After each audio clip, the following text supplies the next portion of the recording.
It's the most wonderful time of the year.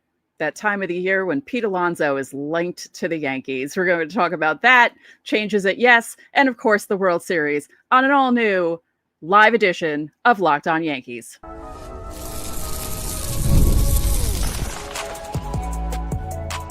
You are Locked On Yankees, your daily New York Yankees podcast. Part of the Locked On Podcast Network, your team every day.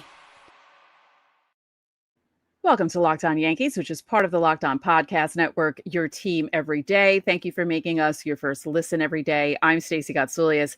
He's Brian McKeon. He's in New Orleans right now. This is why we're doing the show at 7 o'clock at night. How are you doing? How was your flight? Are you happy to be in New Orleans? Yeah, tonight in a few hours, I'm going to be seeing Paul McCartney live in New Orleans. That's a pretty cool time. It's my second time in New Orleans. I like the city a lot. So, looking forward to talking about some Yankees while I'm in the Bayou. Yeah. All right. Today's episode is brought to you by FanDuel. Right now, new customers can bet just $5. And if your bet wins, you'll get $300 in bonus bets to use across the app. So download it today. Today's show will preview Game 5 of the World Series. That's coming up in an hour. We're recording this at 7, so it's coming up in an hour. We'll preview the matchup between Trey Savage and Blake Snell, a rematch of Game 1, right? Yes. Mm-hmm. Yeah. We will talk about Game 4, and then we have some Yankee stuff to go over. So it's October 29th as we record this. There's not a lot of stuff going on.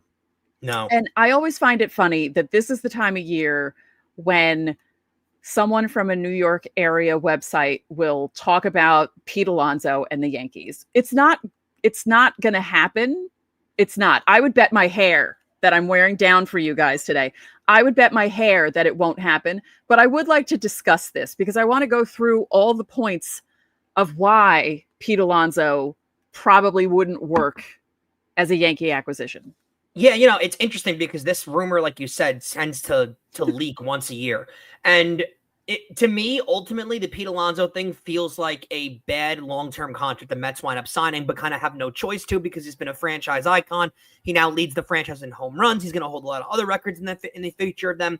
So it feels like one of those deals the Mets are just going to sign long-term, and that's going to be it. I don't see – and he also, for all the reasons we're going to list, Stacey, he reeks of every type of player the Yankees refuse to sign. Right. Every offseason. Maybe if Pete Alonso were available in 2003, this would be a Yankee signing.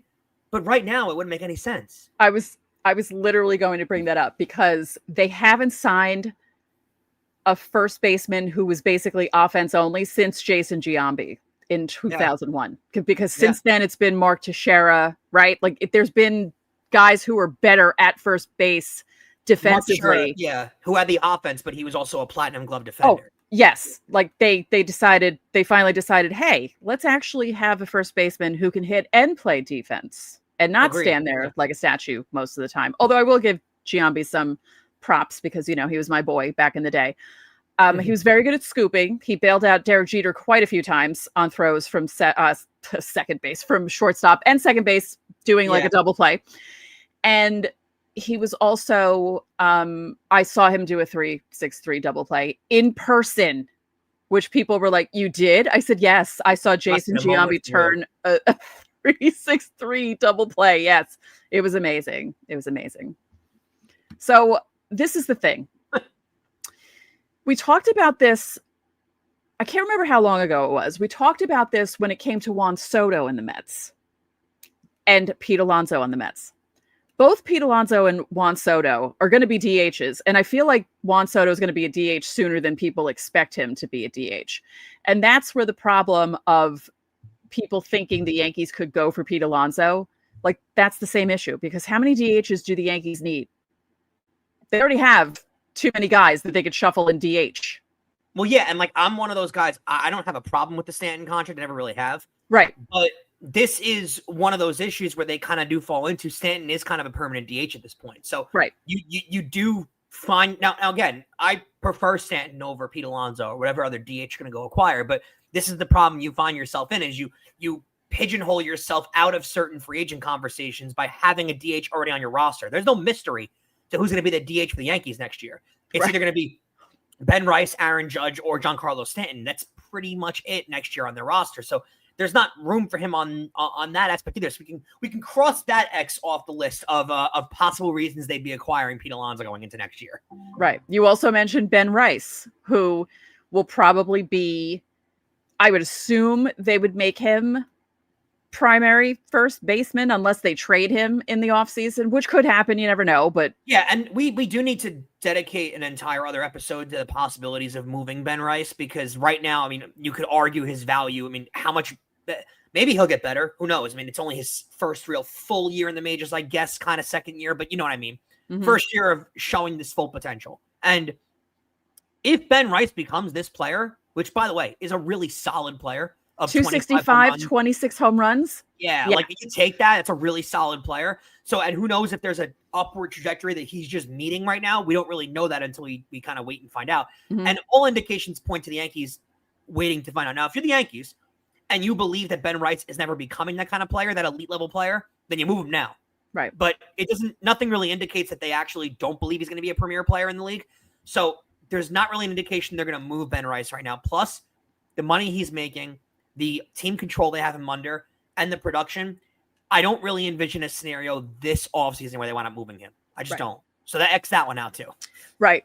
Like there's a whole, so I went through some of the reasons why it's not a good idea for the Yankees to even think about signing Pete Alonso. So we went through, they have enough DHs. He's going to get worse defensively sooner rather than later. He's already not that great at first base, and it's just going to get worse because that's usually how it goes for guys who are offense only. He also can't run the bases. So yes, like you would like to have a guy who can hit home runs, but the Yankees have guys who can hit home runs. Their problem is they need more guys to get on base ahead of the guys who hit the home runs, or get on base so other guys can have them go further on the bases and make things happen. Power isn't their issue. Like finding power in their lineup and finding runs in their lineup has never been a problem for them. So I don't know if that's I totally understand the Kyle Tucker rumors. Mm-hmm. You want a guy that gets on base a lot. Even every offseason when we have the annual Luis Arias rumors that come up, are they going to go acquire Luis Arias? I get those too. It's a high on base guy that's going to get on base, create havoc. I understand that kind of thing.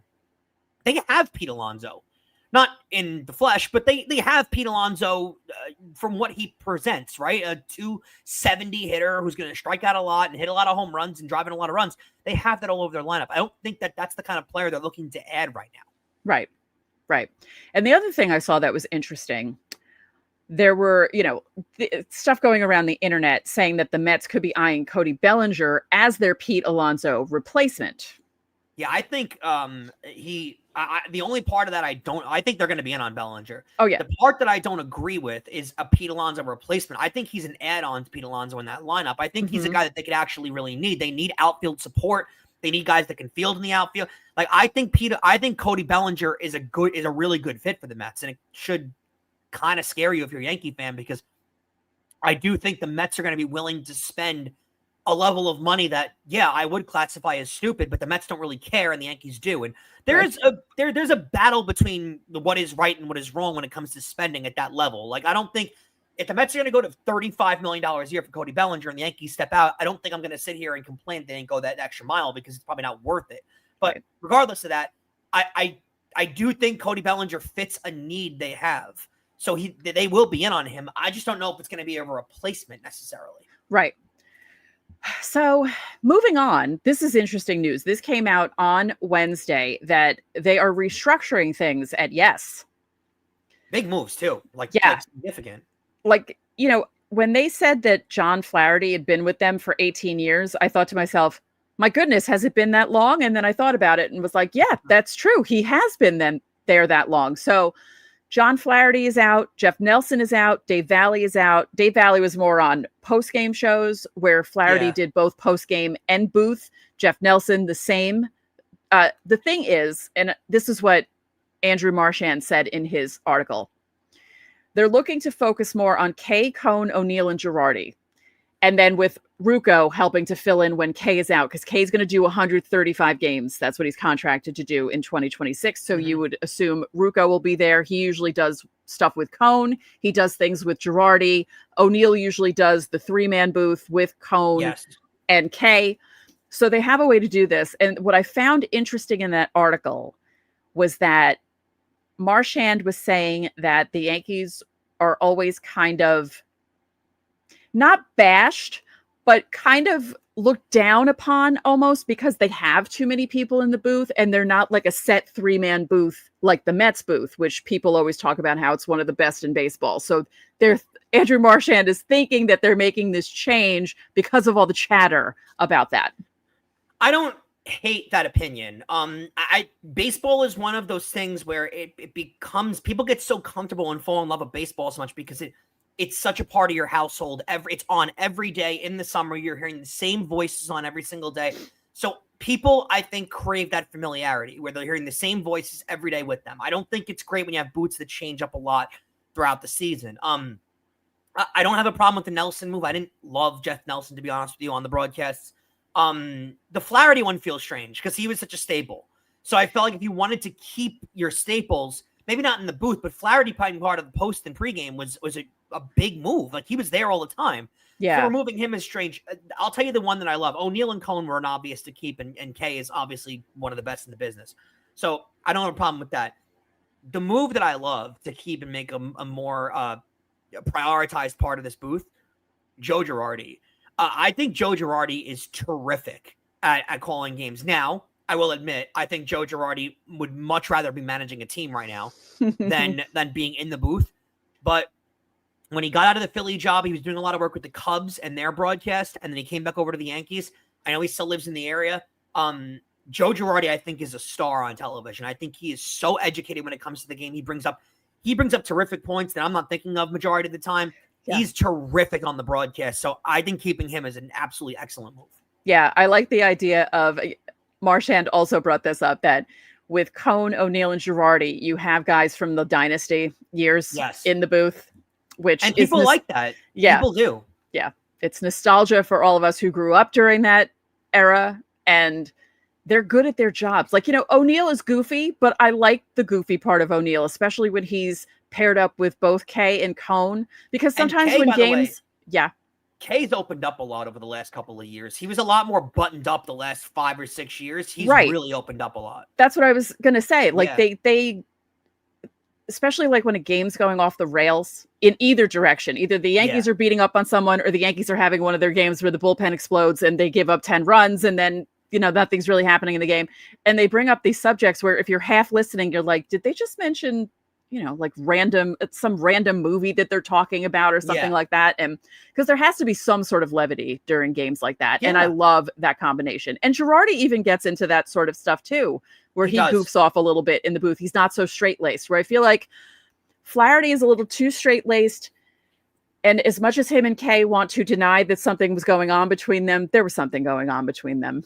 Yeah, and I would say this too. I think it helps Girardi too, because the image you had of Joe Girardi as the manager of the Yankees, where he was so buttoned up and stressed out 24/7. Yeah, this is a good place to see him in, where he's a lot more relaxed and he's still talking about the game and being nerdy about the game. And again, full disclosure, I think he'd rather be managing, right? But I think this is a good spot. And again, it is crazy because he is really, really good at this job also. Yeah, he really is. All right, well, don't forget, subscribe to the channel, hit the like button on our videos, hit the notifications so you know when our videos go up. You can also join the Locked On Yankees Insiders Club. For the listeners of the show, the link is in our description. If you're watching on YouTube, here's your QR code. I noticed we had 2 new insiders, so welcome to the craziness.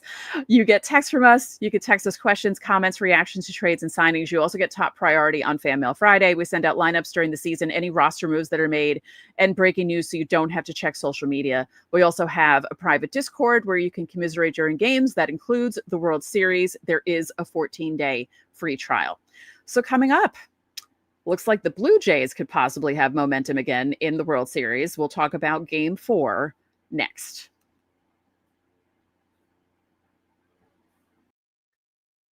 This episode is brought to you by PrizePicks. Now listen, guys, you and I make decisions every single day, but on PrizePicks, being right can get you paid. Don't miss out on the excitement of the sports season. Whether you're following the NFL, NBA, or both, there's no better time to jump in on the action. If you haven't tried it yet, PrizePicks is the simplest way to play. Just pick more or less on at least 2 player stat projections.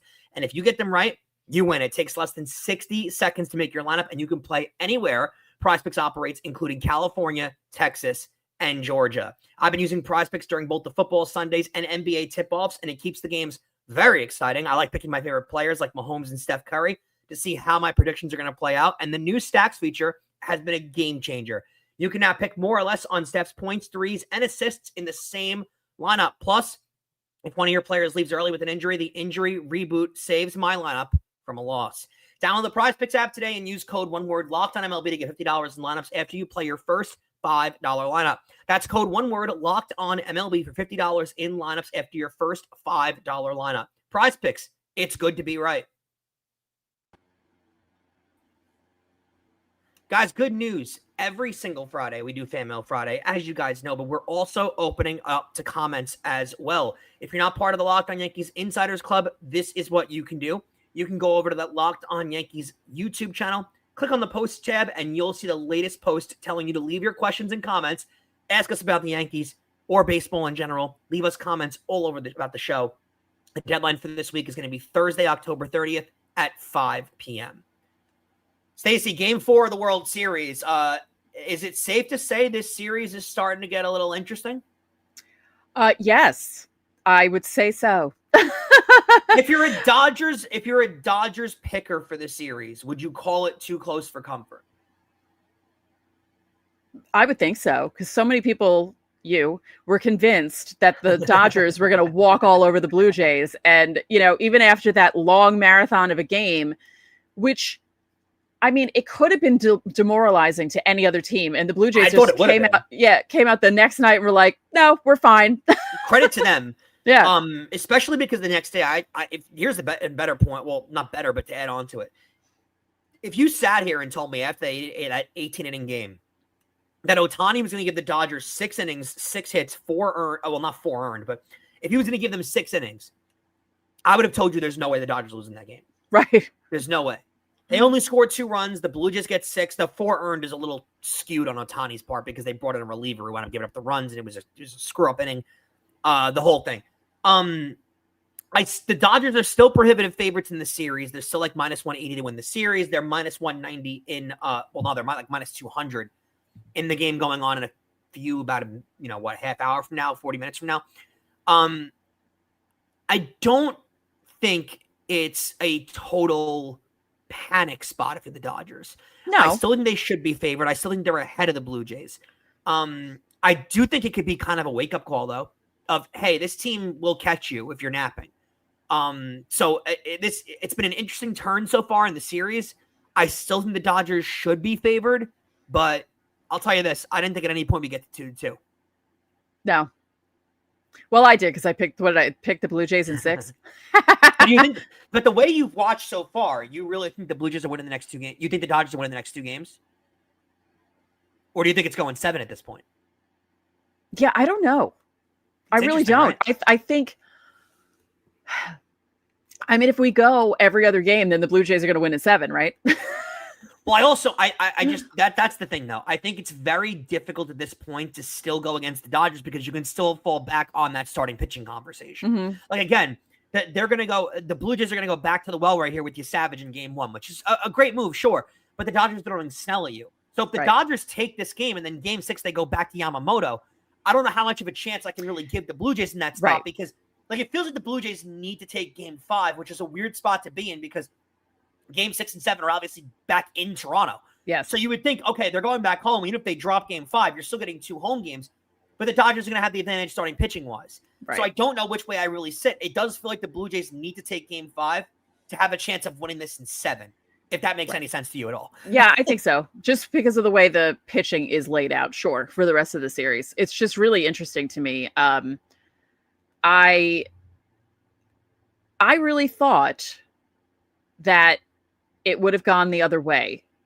And I will admit, I was at a wake last night, so I got home, kind of wasn't in the mood to watch baseball. I was sort of keeping track on social media, but I didn't watch a second of the game, so I apologize for that, but there were other things going on. But when I saw the final score, I was shocked. When I saw Vlad hit the home run off Ohtani, I was shocked. Not that shocked because it's Vlad, but also shocked because kind of like, oh, okay. And to be honest, if you watch that game, it was really the only mistake Ohtani made. Yeah. Like he left a slider up in the zone and Vlad kind of took care of it, which is A testament to how good these guys are now, that if you leave one slider up in the zone, he's going to take advantage of it. It was impressive, to say the least. But it wasn't a bad start out of Ohtani. Right. I want to call out one guy in the Dodger lineup that I think really needs to pick it up, but I'm not going to go after the lower end players. Even though Pages had the second most home runs on the Dodgers this year, I'm not going to put it on Pages because he's not one of their superstar players. I will call out Mookie Betts here. He has to be better. He's been horrendous in the World Series, particularly has not been good in the postseason. Yes. This is after, by the way, picking it up in the second half of the season. Right. He was not good to start the year, but we understood coming in with that sickness that he had. He lost a ton of weight.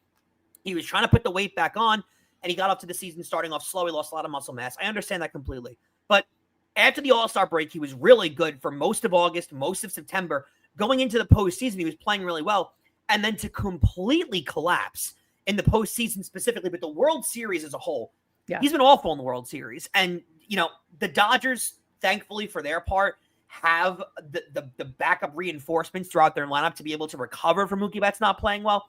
But Stacey, he winds up finding himself in a lot of really big moments in these games, and he's just an automatic out. Like, do you feel like that's being overlooked? Yes. By everyone at large? Because I feel like it's not right, because no one's talking about it. But in that one game, the 18-inning game, he was 0 for 5 at one point, with two other guys being 0 for 5 too. Yeah. And it was just such a big hole. And he came up a couple of times where he could have done damage and did absolutely nothing. And there were a couple of in this game too, in game 4 of this series, where he got a couple of balls that were left right over the zone, breaking balls in the zone. And those are generally balls that he's putting in the gap or he's hitting out of the park. And for some reason, he's just getting no power and lift on those balls. And again, I can't sit here and leave the sickness or the loss of muscle mass on that, because he came back and he wound up finishing the year with just under 20 home runs. He had a really solid year if you count his second half stats. So I can't sit here and use that as an excuse for him. He has to be better. You sign a $300 million contract and they trade all those pieces for you. You have to be better in these moments. And he hasn't been so far. And again, like you said, he kind of gets masked by the Ohtani hitting before him, by Freeman hitting after him, by Teoscar lower in the lineup who's starting to pick it up. They have reinforcements throughout this lineup that are kind of able to cover him up a little bit. But Stacey, he's hitting second in the lineup, and as you see the Yankees do with Aaron Judge hitting him second in the lineup, and the Mets with Pete Alonso hit him second in the lineup. Your best hitter hits second in the lineup more often because they get up more often than anybody else. And he's finding himself in these big moments just being an automatic out more often than not. Yeah. All right, well, coming up, we're going to preview Game 5 of the World Series, and we're going to look at some of your comments because there are a bunch of you in here, and I feel bad that I haven't looked at your comments yet. So we're going to do that next. Guys, the NBA is back, and there's no better place to get in on the action than with FanDuel. It's the official sports betting partner of the NBA. Even if you miss the start of the game or want to ride the hot hand, FanDuel has live bets on everything from who will score next to fourth quarter comebacks. Plus, you can even combine your live bets into a same-game parlay or a shot at a bigger payout. Now, I love getting on the Knicks late in games if they're down. Didn't exactly work out last night, but most nights it's going to work out because the Knicks are going to be a really hot hand this year, and it's a really fun time to bet them live and make the most money possible on the New York Knicks. And it keeps every game exciting, especially when your team is making that late game push. Right now, FanDuel is going to give new customers $300 in bonus bets when your first $5 bet wins. That's it, just $5 to get $300 in bonus bets. So head over to FanDuel.com to sign up and play your game with FanDuel. It's the official sports betting partner of the NBA. So about, what is it, a half hour from now, 35 minutes from now? Now, full disclosure, I will be gracing the grounds of Smoothie King Arena to watch Paul McCartney live, to see him perform Beatles classics and solo classics and Wings classics. And I'll be watching Smoothie King Arena. That is the name of the arena in New Orleans. I'm not kidding you. Hallowed grounds. So I'll be watching Paul McCartney live there while focusing on the World Series on the good old trusty cell phone. So that'll be an interesting way to experience a World Series game. Now, full disclosure, if you're guys want to accuse me of being biased, feel free. I am rooting for the Dodgers in this series. I am fully in on the Dodgers. I think they're winning the series, and I think they're gonna win it in 6. Hopefully, let's get it over as soon as possible for my sake, because I don't want to see a game 7. Yeah.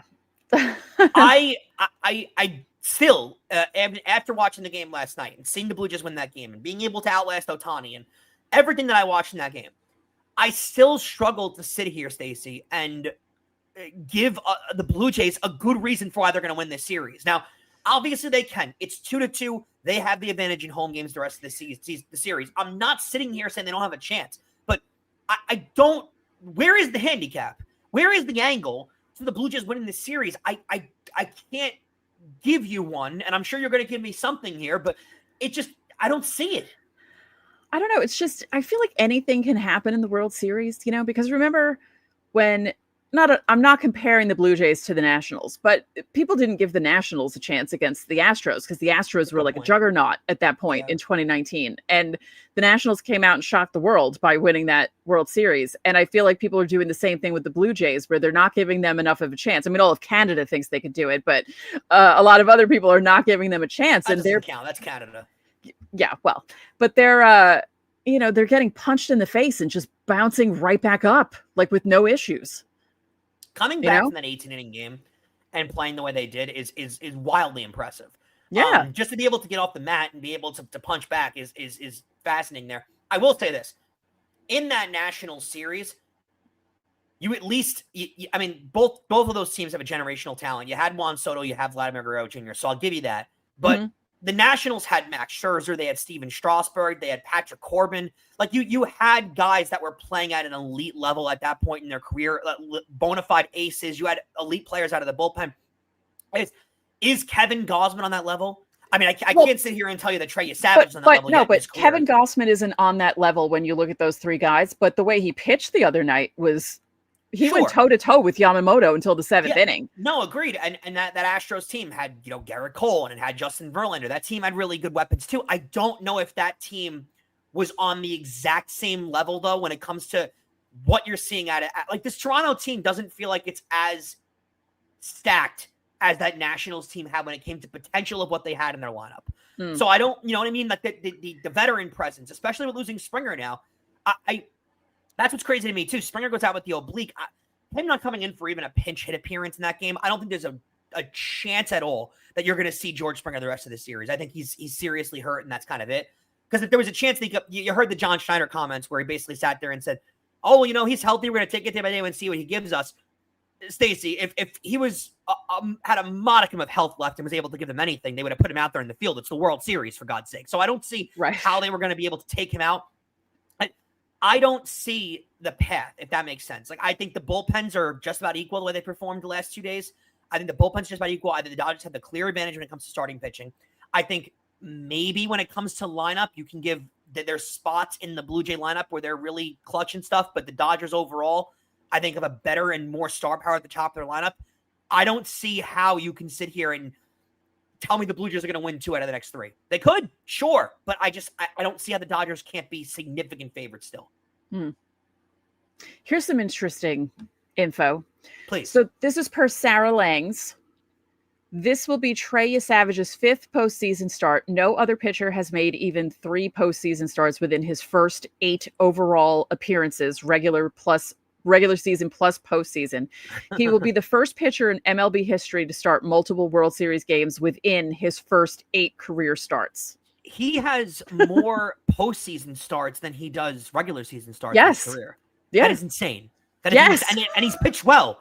He's pitched well in the postseason. It's insane how good he's been. This kid is unflappable. You're in the World Series. And it's every single appearance that he makes gets bigger and bigger, by the way. There's higher and higher stakes the more and more he's pitching. So this is the big, I mean, we said this about his previous 3 starts, but this is his biggest start of his career. Once again, it's the biggest start of his career. So, I mean, and you're likely not going to see him unless it's a do or die situation in a game 7. You're not going to see him again. Yeah. So yeah, this is who needs this game more? Game 5. Dodgers. You think so? Yeah. You think it's too much if they head back to I do. See, I think game 6 is almost. I've been burned with this every time I've said it. Every time season. you keep getting burned. Don't say it. It feels like game 6 is kind of a lock for them with Yamamoto on the mound. You never know. Right? So I think it's kind of the Blue Jays. I don't know. I think it's Papa the Rick. I Dodgers. respect what you're saying in the comments here. If we can get some of these guys involved, because if you see what Papa Rick is saying, he thinks that I'm trying to reverse jinx the Dodgers. Part of you might be right. Part of you may be right. That sounds like something I would do. Yeah, that sounds like something I would do. Oh, here's another stat for you. Sure. This is the first World Series since 1977 without a save. That one went 6 games. The Yankees won over the Dodgers. Now, of course, there were complete games in there because, guys in the 70s would pitch forever complete games all the time. So, like you look at people's stats from the 70s and it's like, this guy threw 15 complete games. Like what? Like half his starts were complete games. So the series isn't over yet, but we could go through an entire World Series for the first time since 1977 without a save from the bullpen. Which is wild to think about. Yeah. You haven't really seen a lot of the closers either, to be honest, in these games. It's been an interesting series so far. Again, I'm having trouble giving you a reason for why the Blue Jays will win, but I mean, at this point, I wouldn't be overly surprised. I just think in the next 2 out of 3 games, it's going to be hard to find the Blue Jays going to win here. Jimmy, Bernard, thank you, Stacey and Brian, for the great content. Well, thank you for watching us and listening and appreciating what we give to you every day. Once the World Series ends, we're going to have to really come up with some good stuff for you guys for the next month, because don't worry, we'll be here. We're still 5 days a week until after the winter meetings. So I think that's like the second week in December, we'll go down to 3 days a week. And then we'll come back to 5 days a week, February 1st, to get ready for spring training. Because you know what? I know it's October 29th, but before you know it, it's like the World Series will end. And before you know it, we'll be talking about pitchers and catchers reporting. I'm good for now. Like, give me some time to kind of rest. But it's going to be before you know it, for sure. Yes. Yeah. Oh, yes. So Rich Squire says, the Blue Jays manager has unlocked the key to stopping the Dodgers. Don't pitch to Ohtani. Yeah. I mean, it's not a terrible strategy at this point, though. He's hurt them every time he's been up. Game 3 was a game for the ages. It was one of the greatest World Series games probably ever. Yeah, it was pretty amazing. Pretty amazing. All right. Well, thank you guys for joining us for this live edition. We're going to be live Thursday, and we're going to be live Friday as well. I believe we're going to try for the afternoon on both Thursday and Friday. Yeah, this was just, Brian was, he was flying into New Orleans, settling in. I didn't want him to rush into a live stream with me. It was a lot. So this is why we did this evening show. So that means we're doing live Fan Mail Friday. And I don't know about you, Brian, but maybe we'll do it a little longer and answer some questions from the comments. Yeah, guys, get in on there and we'll answer these questions for you, whatever you want to ask. Yeah, I think that'd be fun. All right, well, thank you for making Locked On Yankees your first listen every day. For your second listen, find the all-new Locked On MLB Game Night, every game, every night until a World Series champion is crowned. Brian would really like for it to be the Dodgers. Yes. Get local analysis on a national scale. You can find MLB Game Night on Locked On MLB on YouTube or wherever you listen to your podcasts. So that'll do it for this live edition of Locked On Yankees. I'm Stacey Gotsulias. And I'm Brian McKeon. We'll catch you guys tomorrow.